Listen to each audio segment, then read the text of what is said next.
Hello everybody, welcome to Bikash IQ. তোমাদের সামনে উপস্থিত করা হলো উচ্চ মাধ্যমিকের সেকেন্ড সেমিস্টার এবং ফোর্থ সেমিস্টারের গুরুত্বপূর্ণ ক্লাস, যেখানে এই ক্লাস ব্যতীত তুমি কখনো সেকেন্ড সেমিস্টার এবং ফোর্থ সেমিস্টারে ভালো নাম্বার নিয়ে আসতে পারবে না। সেকেন্ড সেমিস্টারে এই ক্লাসগুলো থেকে টোটাল তোমার 24 নাম্বার আসবে এবং ফোর্থ সেমিস্টারের ক্ষেত্রে টোটাল তোমার 6 নাম্বার আসবে। অর্থাৎ এক কথায় বলতে গেলে ফোর্থ সেমিস্টারের ক্ষেত্রে, অর্থাৎ ক্লাস 12-এর ফোর্থ সেমিস্টারের ক্ষেত্রে দ্বিতীয় চ্যাপ্টার, তৃতীয় চ্যাপ্টার সম্পূর্ণ এই ক্লাসগুলোর ওপর, অর্থাৎ যে সিরিজগুলো চালাতে চলেছি, ক্লাসগুলো দিতে চলেছি, এই ক্লাসগুলোর উপর নির্ভর করছে টোটাল তোমার 6 নাম্বার বোর্ডের মার্কস কিন্তু এটা, ঠিক আছে। এবং যদি আমরা সেকেন্ড সেমিস্টার অর্থাৎ ক্লাস 11টা দেখি, আমরা ক্লাস 11-এর ক্ষেত্রে টোটাল তোমাদের এখানে 40-এর মধ্যে 24 নাম্বার রয়েছে, যা একটা হিউজ পরিমাণ নাম্বার রয়েছে। এই সেকেন্ড সেমিস্টারের ক্ষেত্রে ক্লাসগুলো কিন্তু সবচেয়ে বেশি গুরুত্বপূর্ণ এবং আর ক্লাস 12-এর ক্ষেত্রেও কিন্তু খুব গুরুত্বপূর্ণ, কারণ দেখো তোমাদের কিন্তু বোর্ডের পরীক্ষা, আর ক্লাস 11টা কিন্তু স্কুল থেকে বোর্ডের স্কুল থেকে কোশ্চেন তৈরি হয়ে থাকে। আর আরেকটা কথা বলছি, সেকেন্ড সেমিস্টার তোমরা যদি ভালো করে না পড়ো, ফোর্থ সেমিস্টারে গিয়ে কিন্তু পস্তাতে হবে। এখনও পর্যন্ত দেখতে পাচ্ছি অনেক স্টুডেন্ট আছে যারা কিন্তু ভালো করে সেকেন্ড সেমিস্টারটা পড়েনি, আমাদের কাছে টিউশন পড়ছে, স্যার লজিক করতে পারছি না, স্যার প্রবলেম হচ্ছে।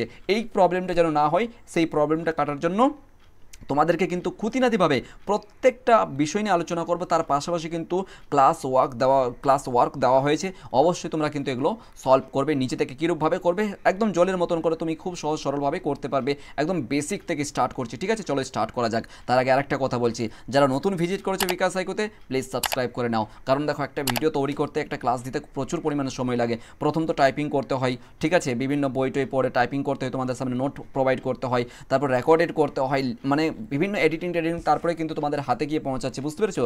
প্রচুর পরিমাণে একটা পরিশ্রম লাগে, তোমাদের কাছে কিছুই চাই না, জাস্ট একটা সাবস্ক্রাইব, আর সাবস্ক্রাইব করতে পয়সা লাগে না, রাইট। প্রথম ক্লাসে দুটো নিয়ম নিয়ে আমরা আলোচনা করব, অর্থাৎ টোটাল 10টা নিয়ম রয়েছে। এই 10টা নিয়মের জন্য তোমাদেরকে টোটাল 5টা ক্লাস দেওয়া হবে, যা ক্লাস 11 এবং 12-এর জন্য সেকেন্ড সেমিস্টার এবং ফোর্থ সেমিস্টারের জন্য গোল্ডেন একটা বলতে গেলে মেরুদণ্ড, ঠিক আছে, ফিলোসফির এটি হচ্ছে মেরুদণ্ড। এই যে নিয়মগুলো আছে, এই নিয়মগুলো ছাড়া তুমি কখনো সেকেন্ড সেমিস্টার ফোর্থ সেমিস্টারে কিন্তু ভালোভাবে কিন্তু তুমি ক্র্যাক করতে পারবে না। এগুলো হচ্ছে মেরুদণ্ডকে ভালোভাবে শক্ত করো, না হলে কিন্তু ফোর্থ সেমিস্টারে গিয়ে পৌঁছাতে হবে, অথবা ফোর্থ সেমিস্টারে তোমার রেজাল্ট খারাপ হবে, যারা এখনও পর্যন্ত ভালোভাবে লজিক করতে পারছো না। প্রথমত কি বলছে কি, যদি কোনো বাক্যের সঙ্গে, কোন বাক্যটা স্যার, যে বাক্যটা তোমাকে বোর্ডের পরীক্ষাতে দিচ্ছে বা যে বাক্যটা তোমাকে প্রশ্নপত্রে দিয়েছে, সেই বাক্যটার কথা বলছে। যদি সেই বাক্যটার সঙ্গে কী কী থাকতে হবে, এই শব্দগুলো থাকে, প্রতিটি যে কেউ যে কোনো, সকল সর্বদা, সর্বত্র জ্ঞান, সর্বত্রই মাত্রই নিশ্চয়ই, এই যে শব্দগুলো বললাম, ঠিক আছে, এই জাতীয় যদি শব্দগুলো থাকে এবং বাক্যটি যদি হ্যাঁ বাচকে থাকে, কি বলছে, বাক্যটা যদি হ্যাঁ বাচকে থাকে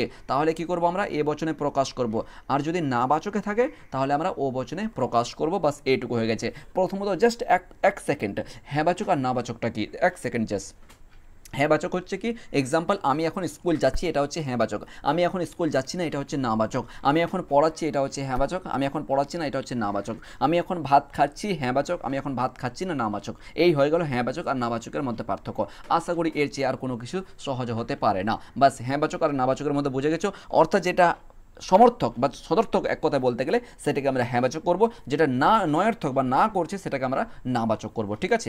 এক্সাম্পল দেখো কি বলছে কি, যদি কোনো বাক্যের সঙ্গে এই কথাগুলো, এই যে আন্ডারলাইন করা আছে না, এই কথাগুলো বহুবার প্রশ্নে এসেছে, বিশেষ করে সেকেন্ড সেমিস্টার ভালো করে কান খাড়া করে শুনো, এই যে শব্দগুলো আছে বহুবার এসেছে। কি করে জানলাম, যেহেতু নতুন সিলেবাস নয়, একদমই নয়। সেকেন্ড সেমিস্টারের পুরো কিন্তু তোমাদের যে লজিক পার্টটা, অর্থাৎ এই যে 24 নাম্বার বললাম না, এই 24 নাম্বার পুরোটাই কিন্তু তোমাদের ওল্ড সিলেবাস থেকে দেওয়া হয়েছে, এবং এই শব্দগুলো বহুবার কিন্তু বাক্য থেকে বচনে রূপান্তরিত করতে দিয়েছে, অথবা ব্যাপ্য অব্যাপ্য নির্ণয় করতে দিয়েছে। এবং সেই ক্ষেত্রে কিন্তু এই যে বাক্যটার কথা বলছি, ফোর্থ সেমিস্টারে কিন্তু এই বাক্যটাই ধরে রাখো দিয়ে বললো কি এটাকে বুলীয় ভাষ্য বা ভেনচিত্রের আকারে কিন্তু পরিণত করো। তাহলে কি করে করতে হবে, সমস্ত কিছু কিন্তু ক্লাসের মধ্যেই আমরা কিন্তু প্রোভাইড করতে চলেছি। প্রথমত দেখো কি বলছে এখানে, যদি কোনো বাক্যের সঙ্গে, অর্থাৎ কোন বাক্যটা স্যার, এই বাক্যটা, ঠিক আছে, এটা ধরে রাখো তোমাদের বোর্ডের পরীক্ষাতে দিয়েছে বা কোশ্চেন দিয়েছে, এই বাক্যটার সঙ্গে কী কী থাকতে হবে, এই যদি শব্দগুলো এর মধ্যে যে কোনো একটা যদি শব্দ থাকে, তাহলে বাক্যটা যদি হ্যাঁ বাচকে থাকে তাহলে এ বচন করব, আর না বাচকে থাকলে ও বচন করব, সহজভাবে দেখো। তাহলে এখানে দেখো কি বলছে, সব মানুষ সৎ নয়। এখানে ভালো করে দেখো তো, সব কমন আছে, পেয়েছি তো, এই যে দেখো সব আছে এখানে, এই যে দেখো সব, এই মতন করে। তাহলে তোমরা কি করে বুঝবে 10টা নিয়মের মধ্যে কোন বাক্য কোথায় আছে? 10টা নিয়ম ভালোভাবে ঠোঁটের মধ্যে বসিয়ে নিতে হবে, একদম ঠোঁটস্থ করে নিতে হবে, একদম ঘুমের মধ্যে কেউ জিজ্ঞাসা করলে কিন্তু নিয়ম কিন্তু ভোলা যাবে না, ঠিক আছে। এই হচ্ছে মেরুদণ্ড ফিলোসফির 10টা নিয়ম, ভালো করে কিন্তু ঠোঁটস্থ রাখতে হবে। খাতা কিন্তু অবশ্যই ফিলোসফির জন্য ফোর্থ সেমিস্টার সেকেন্ড সেমিস্টার দুজনকেই বলছি, খাতা কিন্তু কম্পালসারি চাই, খাতা কিন্তু অবশ্যই রেডি করতে হবে, ঠিক আছে। আলাদা আলাদা খাতা রেডি করবে প্রত্যেকটার জন্য। সব আর এখানে দেখো নয় আছে, তার মানে কি নাবাচক আছে, তার মানে কি করতে হবে আমাদের নাবাচক থাকলে ও বচনে প্রকাশ করতে হবে। আমরা সাংকেতিক রূপ আমরা কি দেখতে পাচ্ছি, এ বচনের ক্ষেত্রে সাংকেতিক রূপ হচ্ছে সকলে এস হয় পি, আর ও বচনের ক্ষেত্রে কোনো কোনো এস নয় পি। এগুলো যখন তোমাদের সেকেন্ড সেমিস্টার ডিটেলস কিন্তু তোমাদের প্রথম চ্যাপ্টারে কিন্তু রয়েছে, যে তোমাদের সেকেন্ড চ্যাপ্টারে পদ, বাক্য, বচন, পদের ব্যাপ্যতা, ঠিক আছে, বৈধ অবৈধ বাক্য থেকে বচনে রূপান্তরিত 3 নম্বর চ্যাপ্টার রয়েছে, ঠিক আছে। এগুলো কিন্তু ডিটেলস সহকারে তোমাদের সেকেন্ড সেমিস্টার খুব শীঘ্রই কিন্তু চ্যাপ্টার ওয়াইজ কিন্তু ক্লাস প্রোভাইড করব। আগে কিন্তু মেরুদণ্ড শক্ত করো, ওখানেই কিন্তু আগে প্রথমত তোমাদেরকে সাজেশন করব, আগে নিয়ম মুখস্থ করতে হবে, কারণ নিয়ম ছাড়া কিন্তু কখনো, এইটাকে ভালো করে মনে রাখবে, এই যে নিয়মগুলো তোমার কিন্তু কখনো পরীক্ষার হলে বা পরীক্ষাতে আসবেই না, কারণ এগুলো পরীক্ষাতে আসবে না, তো কারণ এগুলো হচ্ছে তোমার মেরুদণ্ড। এই নিয়মগুলো তোমার যদি না জানা থাকে তাহলে কিন্তু তুমি পরীক্ষাতে বাক্য থেকে বচনে রূপান্তরিত করতে পারছো না। এগুলো কিন্তু অবশ্যই মাথায় রাখতে হবে, ঠিক আছে। চলো তাহলে নেক্সট এসো। তাহলে আমরা দেখলাম কি যে এখানে কিন্তু কমন পেয়ে গেলাম কি সব, আর এখানে কিন্তু নয় পেয়েছি, তার মানে নাবাচক হচ্ছে, তাই তো, তার মানে ও বচনে করতে হবে। কোনো কোনো এস, এস হচ্ছে কি এই যে মানুষ হচ্ছে এস, আর এই সৎ হচ্ছে পি, রাইট। তাহলে কোনো মানুষ নয় সৎ, ডান। তাহলে হয়ে গেল কি এখানে আমরা কোনো মানুষ নয় সৎ হাইপেন দিয়ে কি লিখবে, আমাদের ও বচন লিখবে হাইপেন দিয়ে, ঠিক আছে। জাস্ট বিকাশ সাইকো থেকে সাজেশন এই মতন করবে যে প্রথম দিকে তোমরা কি করবে, এল এফ করবে, ঠিক আছে। যখন তোমরা বুলিয় বাচ্য ব্যঞ্চিত্র করবে তখন সেটাও কিন্তু বলছি, ঠিক আছে, তোমাদেরও কথা বলছি। এল এফ প্রথমত দিবে, দিয়ে বচনটা করবে, দিয়ে হাই মানে আর কি পুরো বচনটা ইতে লিখবে, বাংলাতে লিখবে, এরপর তোমার ইংলিশে বচনটা যে লিখবে হাইপেন দিয়ে, সেটা হচ্ছে তোমার ডান দিকে লিখবে, ঠিক আছে। এই মতন করে লেখার একটা পদ্ধতি, কারণ এখানে যদি আমরা লিখি, দেখো এখানে যদি আমরা লিখি, এখানে লিখলাম এল এফ, আবার হাইপেন দিলাম, আবার ও বচন লিখলাম, আবার হাইপেন দিয়ে আবার তারপর বচনটা লিখলাম, তাহলে দেখো একটা গেজিপিটি টাইপের মতো লাগছে না? তাহলে এটা ভুল হয়ে যাচ্ছে এমনটা নয়, তবে এই পদ্ধতি কিন্তু অবলম্বন করাটা ঠিক নয়। আমাদেরকে আমরা যখন পড়েছিলাম, ঠিক আছে, স্কুলে বলো বা আমাদের টিউশন স্যারে বলো, কিন্তু এইরকমভাবে সাজেশন করেননি, আমরাও কিন্তু সাজেশন করছি না, ঠিক আছে। অবশ্যই তোমাদের যে প্যাটার্নটা বললাম সেরূপভাবে লিখবে। 2 নম্বরটা দেখো তো, প্রতিটি মা স্নেহ হৃদয়, অর্থাৎ দেখো হৃদয়া বা হৃদয়, দেখো প্রতিটি মা, এখানে দেখো তো প্রতিটি শব্দটা আছে কমন, একদম আছে, এই যে দেখো প্রতিটি শব্দ একদম। বাক্য তুমি যখনই পড়বে সঙ্গে সঙ্গে তোমার মাথায় 10টা নিয়ম চলে আসবে। বাক্য যখনই পড়বে তোমাকে যে বাক্যটা দিয়েছে, বচনে মানে ক্লাস 12-এ হোক বা 11-এ হোক, তোমাকে যখন দিয়েছে, তোমার যখনই বাক্যটা দিচ্ছে সঙ্গে সঙ্গে তোমার মাথায় 10টা নিয়ম চলে আসবে যে কত নম্বর নিয়ম থেকে এই বাক্যটা দিয়েছে। আমরা কি দেখতে পাচ্ছি, প্রতিটি আছে, চোখ বন্ধ করে 1 নম্বর নিয়ম মেরে দেবো আর কি। এবারে 1 নম্বরে আসার জন্য কি আমরা দেখতে পাচ্ছি, দুটো বচন পাবো, এ বচন আর ও বচন। তাহলে এবার দেখতে হবে বচনটা হ্যাঁ বাচকে আছে না না বাচকে আছে, এইভাবে কিন্তু অ্যানালিসিস করবে, দুজনকেই বলছি, ঠিক আছে, দুটো সেমিস্টারের কথা বলছি। তাহলে প্রতিটি মা স্নেহ দয়া, দেখো তো এটা 100% হ্যাঁ বাচকে আছে, তাই না? যদি আর কি এটা না বাচক করতাম, প্রতিটি মা স্নেহ দয়া নয়, তাহলে 9টা অ্যাড করতাম, তাই তো, না বাচকটা অ্যাড করতাম, কিন্তু এটা না বাচক নয়, হ্যাঁ বাচকে আছে, তার মানে কি হবে কি, এটা এ বচনে হবে, তাই না? তাহলে কী করতে হবে, এ বচনে করার জন্য সকল লিখতে হবে প্রথমত, তাহলে ঠিক আছে, সকল, তাই তো, মা হচ্ছে অ্যাসপদ, সকল মা হন, যেহেতু দেখো হন কেন লিখলাম, হয় কেন লিখলাম না, দেখো মা হচ্ছে সম্মান, ঠিক আছে, সম্মানীয় ব্যক্তি, মা সম্মানীয় আর কি মাতা, ঠিক আছে, বাবারও ক্ষেত্রে সম্মানীয়, গুরুজনদের ক্ষেত্রে, শিক্ষকদের ক্ষেত্রে, হ্যাঁ, কবিদের ক্ষেত্রে, ঠিক আছে, সেক্ষেত্রে আমরা কি বলবো, এক্সাম্পল ধরে রাখো, রবীন্দ্রনাথ ঠাকুর জন্মগ্রহণ করেন, ধরে রাখো কলকাতায়, ঠিক আছে, রবীন্দ্রনাথ জন্মগ্রহণ করেন কলকাতায়। তাহলে এখানে কী করবে, রবীন্দ্রনাথ জন্মগ্রহণ করেন শব্দটা বাদ দিব না করে লিখবো, কোনটা লিখবো বলো, করে আর করের মধ্যে পার্থক্য আছে না? অবশ্যই। সেইরূপভাবে কিন্তু সম্মানগত দিক দিয়ে আমরা কিন্তু আমরা এই সংযোজটাকে ব্যবহার করতে পারবো, ঠিক আছে, ব্যবহার করব। তাহলে সকল মা হন হৃদয়া, বাস এই মতন করে হৃদয় পূর্ণ বা হৃদয়যুক্ত ব্যক্তি এই মতন লিখতে পারো, ঠিক আছে, হৃদয়া বাস এই পর্যন্ত দিয়ে হাইপেন লিখে আমরা এ বচনটা লিখবো, সরি এটা এ বচন হবে, ঠিক আছে, এই মতন করে। এরপরে কি আছে দেখো, সব আম টক নয়, আবার দেখো এই যে সব দিয়ে কমন পেলাম এবং শেষে নয় আছে, তাই না? এই যে দেখো সব আছে আবার শেষে নয় আছে, তার মানে নাবাচক আছে, তাই না? তার মানে ও বচন হয়ে যাবে, তাই তো, ডান। তারপরে দেখো আমাদের 4 নম্বরটা দেখো তো, যে কোনো জীব মরণশীল, দেখো যে কোনো জীব মরণশীল, এই যে কোনো, দেখো এখানেই কমন পেয়ে যাবে, দেখো এই যে কোনো আছে, তাই তো, এই যে কোনো আছে, এই দেখো যে কোনো আছে, কমন পেয়েছো, একদম যে কোনো জীব মরণশীল। তাহলে কি আছে, হ্যাঁ বাচক আছে, তার মানে ও এ বচনটা করতে হবে, হ্যাঁ বাচক থাকলে এ বচনে প্রকাশ করতে হবে, সহজ। এর চেয়ে আর কি সহজ বলো, ভালো করে যদি শব্দগুলোকে মাথায় মনে রাখতে পারো, খুব সহজ, এর চেয়ে আর কোনো কিছু নাই।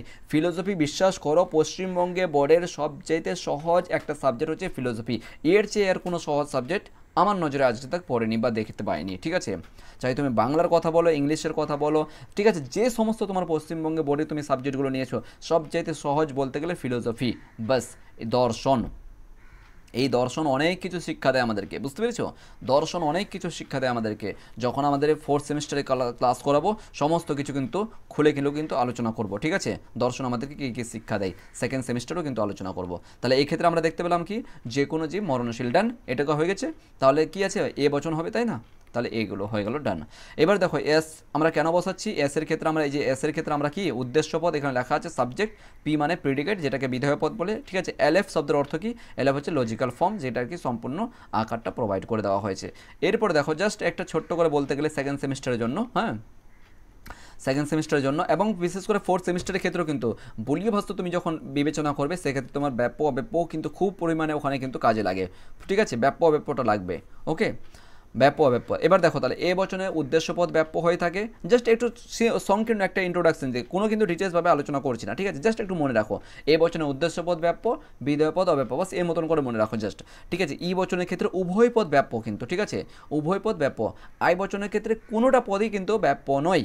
আর ও বচনের ক্ষেত্রে উদ্দেশ্যপদ ব্যাপ্য নয় এবং বিধেয় পদ হচ্ছে ব্যাপ্য। তার মানে ও বচনের ক্ষেত্রে উদ্দেশ্যপদ অব্যাপ্য এবং বিধেয় পদ ব্যাপ্য, এটুকু মাথায় রাখতে হবে, ঠিক আছে। তাহলে কি হলো, এ বচনের ক্ষেত্রে উদ্দেশ্যপদ ব্যাপ্য এবং বিধেয় পদ অব্যাপ্য, ই বচনের ক্ষেত্রে উভয় পদ ব্যাপ্য, আর আই বচনের ক্ষেত্রে কোনো পদই ব্যাপ্য নয়, আর ও বচনের ক্ষেত্রে উদ্দেশ্য পদ অব্যাপ্য এবং বিধেয় পদ ব্যাপ্য, ঠিক আছে। এটুকু আমাদেরকে শর্টকাটভাবে মাথায় রাখতে হবে, ঠিক আছে। আবার দেখো এইখানে টোটাল তোমাদেরকে দেওয়া হয়েছে 7টা, টোটাল 7টা তোমাদেরকে কোশ্চেন প্রোভাইড করতে অলরেডি একটা দেওয়া হয়েছে, মানে করে দেওয়া হয়েছে। এখান থেকে টোটাল তোমরা কি করবে, টোটাল তোমাদের 6 থেকে 7টা আছে, ঠিক আছে, পুরো কিন্তু 6 থেকে 7টা আছে টোটাল। তোমাদের কিন্তু পুরোটা কিন্তু কমেন্ট সেকশনে তোমাদেরকে আনসার করতে হবে, যার যেটা ভুল হবে অবশ্যই কিন্তু তোমাদেরকে কারেকশন করে দেওয়া হবে। নিজের মতন করে কিন্তু প্র্যাকটিস করো, এখনই ক্লাসগুলো করলে, ক্লাসটা দেখলে আর কি এখনই তোমরা কিন্তু সহজেইভাবেই তোমরা এটা প্র্যাকটিস করতে পারবে। দুজনকে বলছি, দুটোই সেমিস্টারকে বলছি, অবশ্যই কিন্তু তোমরা এটা প্র্যাকটিস করবে। যেমন কি আছে, সকল মানুষের মরণশীল, অবভিয়াসলি দেখো এটা কি আছে, সকল আছে, তার মানে দেখো উপরে পেয়ে যাবে আর কি, নিশ্চয়ই দেখো উপরে আছে 1 নম্বর নিয়ম আছে, নিশ্চয়ই মানুষ। যখন শব্দ দেখবে, শব্দ দেখেই তুমি কিন্তু বুঝে যাবে যে কত নম্বর নিয়ম থেকে সকল আছে। আবার সকল ছাত্র ভালো নয় আছে, দেখো নয় আছে, না বাচক আছে, প্রত্যেক সাধু সৎ নয়, দেখো সৎ আছে, আর প্রত্যেক কমন শব্দ আছে, বাস শেষ কথা। যে কোনো আবার কমন শব্দ দেখো, হ্যাঁ এ কাজ করতে পারে না, শেষে না আছে মানে ও বচন হবে, তাই তো। এগুলো করে দাও, তাড়াতাড়ি করে প্র্যাকটিস করো। সব মানুষ, আবার সব আছে, আবার নয় আছে, তাই না। সর্বদাই মানুষ ভালো কাজ করতে চান, ঠিক আছে, হ্যাঁ বাচকে আছে, তার মানে ডান, খুব সহজভাবে আছে, ঠিক আছে। চলো আমরা এবার নেক্সট চলে আসবো, আমরা দ্বিতীয় আমাদের নিয়মে চলে আসবো। দ্বিতীয় নাম বলো, এই পর্যন্ত এই প্রথম নিয়মটা কিন্তু আমরা ডান করলাম, যেখানে আশা করি কারোর কোনো কোশ্চেন তৈরি হতে পারে না। কিন্তু অবশ্যই দেখো কোশ্চেন কীরূপভাবে তৈরি হবে, যখন তুমি পড়বে না, যখন তুমি লিখবে না, তখন কিন্তু তোমার মাথায় কিন্তু কোশ্চেনটা তৈরি হবে, ঠিক আছে। তো অবশ্যই দেখো একজন দায়িত্ববান স্টুডেন্টের কর্তব্য কী, যে দায়িত্ব ওর কিন্তু অবশ্যই খাতা কলম নিয়ে প্রত্যেকটা মনোযোগ সহকারে কিন্তু ক্লাসগুলো করা উচিত, ঠিক আছে। দ্বিতীয় নিয়মের মধ্যে কি দেখতে পাবো আমরা, এ বচন আর ই বচন চেনার উপায়। এ বচন আর ই বচন চেনার উপায়, যদি কোনো বাক্যের সঙ্গে একই ব্যাপার যেটা আমাদের বোর্ডের পরীক্ষাতে দিবে, ঠিক আছে। যদি কোনো বাক্যের সঙ্গে টি আর টা দুটো শব্দ আছে, এখানে টি আর একটা টা, ঠিক আছে, এক বচনের নামবাচক শব্দ থাকে, এই দেখো নামবাচক শব্দ, তার মানে একটা কী পেলাম, টি টা, টি অথবা টা, ঠিক আছে, অথবা একটা নামবাচক শব্দ যদি থাকে, তাহলে সেই বাক্যটিকে আমরা এ বচনে প্রকাশ করব। বাক্যটি যদি হ্যাঁ বাচকে থাকে তাহলে এই বাচক করবো, আর না বাচকে থাকলে আমরা ই বচনে প্রকাশ করব, ঠিক আছে। না বাচকে থাকলে আমরা ই বচনে প্রকাশ করব, ঠিক আছে। এখানে একটা ছোট প্যারা আছে, তোমরা দেখতে পারো। এরপর দেখো এখানে কি আছে, সহজভাবে যে তোমাদের এ বচনের ক্ষেত্রে উদ্দেশ্যপদ, সাংকেতিক রূপটা অলরেডি আমরা জানি, ই বচনের ক্ষেত্রে কোনো এস নয়, পি, ডান, সাংকেতিক রূপ। এবার চলে আসবো, আমরা কি দেখতে পাচ্ছি, গঙ্গা ভারতের প্রধান নদী। ভালো করে দেখো, গঙ্গা কি একটা নাম না, বলো তো আগে। গঙ্গা ভারতের প্রধান নদী, তারপরে তার মানে আমরা দেখো এই যে পরিমাণের কথা এখানে বলা হয়েছে, এই যে সকলে যে পরিমাণটা থাকবে সেটা কিন্তু বাদ দেওয়ার কথা বলা হয়েছে, ঠিক আছে, বাদ দিতে হবে। এবার দেখো আমরা তাহলে এখানে কি লিখবো, সকল গঙ্গা, যেহেতু আর কি এটা এ বচন, তাই তো এ বচন হয়, তাহলে আমরা কি লিখবো, সকল গঙ্গা হয় ভারতের প্রধান নদী, এ মতন করে কি লিখবো, একদমই ভুল। কি করতে হবে তাহলে, যখন আর কি নামবাচকটা আসছে সেক্ষেত্রে কিন্তু আমাদের এই যে দেখো এখানে বলা হয়েছে যে পরিমাণ নির্ণয়ের ক্ষেত্রে কিন্তু সকল যে শব্দটা এক্ষুনি যে শব্দটা ইউজ হয় সকল গঙ্গা যে বলছিলাম সম্পূর্ণ ভুল ওটা, ঠিক আছে। যে সকল শব্দটা আছে এবং ই বচনের ক্ষেত্রে যদি আসে মানে কোনো যে শব্দটা এটা কিন্তু সম্পূর্ণরূপে বাদ দিতে হবে, বুঝতে পেরেছো, বাদ দিতে হবে। তার মানে আমরা সকল গঙ্গা ভারতের প্রধান নদী লিখতে পারবো না, দ্যাট ইজ রং। আমাদের 2 নম্বর নিয়ম কিন্তু কি শেখাচ্ছে যে সকল গঙ্গা লেখা যাবে না, অনলি গঙ্গা, যেহেতু এটা নামবাচক, ঠিক আছে। তাহলে কি হবে, গঙ্গা হয় ভারতের প্রধান নদী, ডান, বচন হয়ে গেল, তাহলে এ বচন হয়ে গেল। সোমা একটা নাম, সোমা সত্যবাদী নয়, ঠিক আছে, নয় আছে দেখো, সোমা অলসো নামবাচক। তাহলে এখানে কি করবে, কোনো সোমা, যেহেতু ই বচন তাহলে কোনো সোমা তো হবে না, তাই তো, জাস্ট তাহলে নামবাচক যেহেতু আছে জাস্ট সোমা হবে, তাই না। সোমা সত্যবাদী নয়, তাহলে সোমা নয় সত্যবাদী, বাস হয়ে গেল, ই বচন হয়ে যাবে, তাই না, খুব সহজ সরল। এরপরে দেখো আমটি কাঁচা, এখানে দেখো তো আমটি কাঁচা, টি আছে তো, এই দেখো টি আছে, ভালো করে বুঝো, টি, এই যে টিটা উপরে বললাম, যদি টিটা থাকে আর কি সেক্ষেত্রে যদি বাক্যটা হ্যাঁবাচকে থাকে তাহলে এ বচন করতে হবে, নাবাচক তাহলে ই বচনে করতে হবে, তাই না। ভালো করে কিন্তু দ্বিতীয় নিয়মে আমরা কি শিখলাম, এ বচন আর ই বচন শেখার মানে নিয়ম আর কি, বাক্য থেকে বচনে রূপান্তরিত করার নিয়মটা শিখলাম, ই বচন আর এ বচন ভালো করে মাথায় রাখতে হবে। প্রথম নিয়মে আমরা কি শিখেছি, প্রথম নিয়মে এ বচন আর ও বচন শিখেছি, দ্বিতীয় নিয়মে আমরা কি শিখলাম, এ বচন আর ই বচন, তাই না। দেখো সম্পূর্ণ কিন্তু ভাষার উপর নির্ভর করছে, সম্পূর্ণ বাক্যের উপর নির্ভর করছে কীরূপভাবে চেঞ্জেস হয়ে যাচ্ছে এক্ষুনি কিন্তু, ঠিক আছে। দেখো এখানে আর টি আর টা আছে, রাইট, তো টিটা আছে না, তাহলে আমটি কাঁচা, তাহলে কি হবে, আমটি হয়, আমটি, এই যে টিটা আছে সেক্ষেত্রে কিন্তু আমরা কি বলবো, সেক্ষেত্রে আমরা আমটি কাঁচা, তাহলে আমটি হয় কাঁচা, বাস এই মতন করে, ঠিক আছে, আমটি হয় কাঁচা এই মতন করে লিখতে হয়, ঠিক আছে, আমটি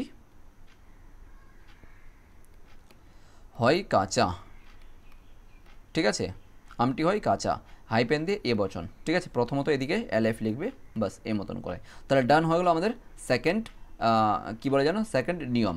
এরপর চলে আসবো তোমাদের জন্য কয়েকটা রয়েছে প্র্যাকটিস, এগুলো কিন্তু গুরুত্বপূর্ণ সহকারে কিন্তু অবশ্যই তোমরা প্র্যাকটিস করবে খুব ইউনিকভাবে, বিশেষ করে প্রতিটি পুস্তক মূল্যবান 1 থেকে 2 বার, মানে 2 বার না 3 বার মনে হয় সামথিং আর কি দেখেছি আর কি, প্রিভিয়াসের কোশ্চেন দেখলে এখানে তোমার ওই অমাধ্যম না আবর্তন থেকে বিবর্তন সামথিং দিয়েছিল, একবার দিয়েছিল আই থিঙ্ক, যে বচনের ব্যাপ্যতা নির্ণয় করার জন্য সামথিং দিয়েছিল মনে হয়, ঠিক এমনটা মনে পড়ছে, খুব ইম্পর্টেন্ট, এবং স্কুল টেস্টেও কিন্তু এসেছে, ঠিক আছে।